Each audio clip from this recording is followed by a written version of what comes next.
علوم القرآن کا آج آخری ٹاپک جو آپ لوگوں کے لیے ضروری ہے. ویسے تو عام عوام یہ کہتی ہے کہ یہ سب کام جو ہے وہ مولانا لوگوں کا ہے. کیا ہے یہ سب کام؟ کس کا ہے؟ مولوی مولانا کا ہے. ہمارا کام تو بایولوجی ہے، کیمسٹری ہے، فزکس ہے، میتھ ہے، ہمارا ہی کام. لیکن جب دین پہ بولنے کی بات آئے گی تو ہم سب سے پہلے بولیں گے. اس میں مولانا نہیں بول پائیں گے، کون بولیں گے؟ ہم بولیں گے. تو علوم القرآن کا آخری جو موضوع ہمارا وہ ہے تفسیر کے سورسز کیا کیا ہیں، جس کو ماخذ بولتے ہیں. کہ اگر ہم قرآن کی تفسیر کرنا چاہتے ہیں، جیسے کہ بہت سارے لوگ کہتے ہیں نا اٹھاؤ اور بس دماغ لگاؤ اور بس بولنے لگو، تو تفسیر کے سورسز کیا ہیں؟ جیسا کہ اس سے پہلے بات آئی تھی، قرآن میں 2 طرح کی آیتیں ہیں. ایک وہ آیتیں ہیں جو سادہ سمپل ہیں، آسانی کے ساتھ سمجھ میں آ جاتی ہیں اگر آپ کو معمولی سی عربی آتی ہے. اگر معمولی سی عربی نہیں بھی آتی ہے، اچھی اردو آتی ہے، تو آپ ترجمہ دیکھ کے وہ آیتیں سمجھ لیں. رہی بات ان آیتوں کی جن کا ترجمہ آسانی کے سمجھ میں نہیں آ سکتا یا ان کی تشریح ہمیں آسانی کے ساتھ سمجھ میں نہیں آ سکتی، ان کے لیے ہمیں کن چیزوں کو جاننا ضروری ہے. تو اس میں سب سے پہلی جو چیز آتی ہے تفسیر کے سورسز میں، سب سے پہلی جو چیز آتی ہے وہ آتی ہے قرآن.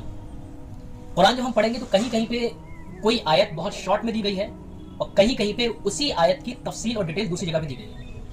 جیسے سورہ ہود میں اگر ہم دیکھیں گے تو انبیاء کے جو واقعات ہیں وہ ایک صفحے کے اندر ہے. موسیٰ علیہ السلام کا واقعہ وہ چھوٹے اس میں دیں گے، لیکن جب ہم سورہ قصص دیکھیں گے تو ڈیٹیل آ گئی پوری. اسی طریقے سے ابراہیم علیہ السلام کے بارے میں سورہ ہود کے اندر کچھ آیتیں ہیں، کچھ آیتیں 27ویں پارے میں جا کے.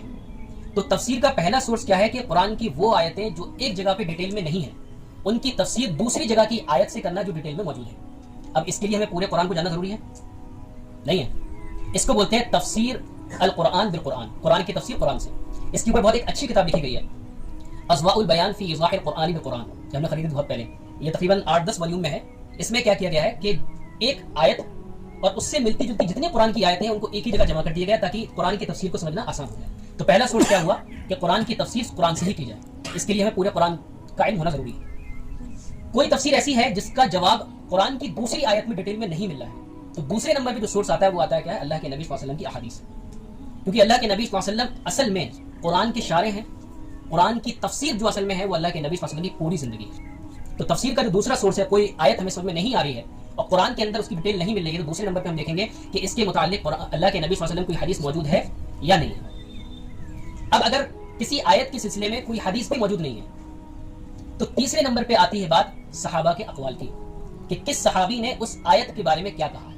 کیونکہ صحابہ کرام رضی اللہ اجمعین عربی زبان کے ماہر بھی تھے اور وہ اس کانٹیکسٹ کو، اس چیز کو سمجھ رہے تھے جن کے درمیان قرآن نازل ہو رہا تھا. تو جس صحابی کو جو آیت سمجھ میں نہیں آتی تھی وہ اللہ کے نبی صلی اللہ علیہ وسلم سے پوچھ لیا کرتے تھے. تو تیسرے نمبر پہ کیا آیا؟ صحابہ کے اقوال.